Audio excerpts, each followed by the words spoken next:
Observe two people born on the same day. Decades later, one might be running marathons while the other struggles to climb a flight of stairs. Time passes at the same rate for both, but their bodies are operating on different schedules. Many of us live under the assumption that getting older requires stepping onto a relentless downward escalator. We expect to lose our energy, our physical strength, and our independence, treating bodily decline as an unavoidable tax for living a long life. At age 72, Robert lived this reality. Everyday activities were becoming difficult. He felt less active, less optimistic about the future, and convinced that he was powerless to stop his own regression. Accepting frailty as a requirement of time creates a significant obstacle. When you assume the damage is inevitable, you stop looking for the tools that can actively protect your future health. This raises a question researchers are currently investigating. How much of the aging process can we actually control? This timeline shows chronological age, the exact years you've been alive. This path is fixed. The second path represents biological age, measuring cellular function compared to your birth year. While chronological time is constant, biological time is dynamic. Robert was focused entirely on his birth year. He felt trapped by the number 72, unaware that his biological clock was still responsive to intervention. Recognizing the distinction between these two clocks is the first step towards expanding your health span. You cannot stop the calendar, but you can influence how your body handles the passage of time. Aging is a multifaceted biological process. Major organizations like the World Health Organization and the National Institutes of Health emphasize that there is no single mechanism that dictates how we age. Because of this complexity, no expensive treatment, biohacking routine, or supplement can stop the passage of time. The goal of longevity science is to improve health, not to achieve immortality. Instead, researchers focus on the microscopic level. They monitor markers of biological age by looking at the rate of cellular aging and the presence of systemic inflammation. Factors like mitochondrial health and epigenetics explain why one 70-year-old retains sharp memory and mobility, while another experiences rapid decline.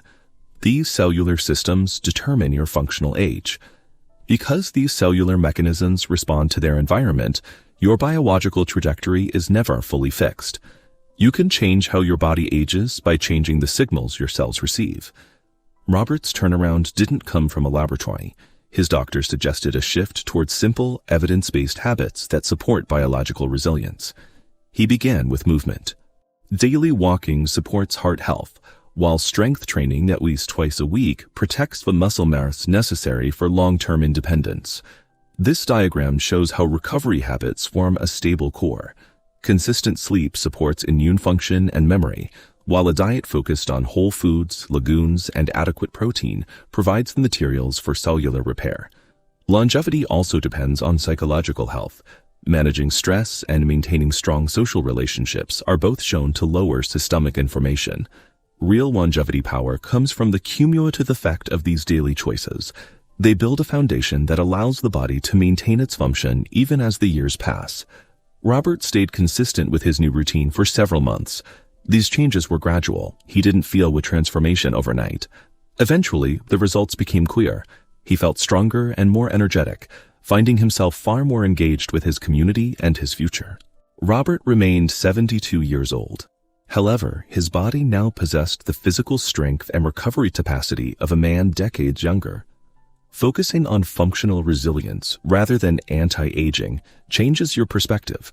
It replaces the fear of decline with a sense of control over your own vitality. The goal with healthy aging is to maximize your physical capacity for the years ahead, rather than attempting to reverse the passage of time. To improve your health, you must move past the question, "How old am I?" and instead ask, "How well am I living today?" Every healthy meal, every single walk, and every social connection is a direct investment in your future self. These habits determine the quality of your life in the decades to come.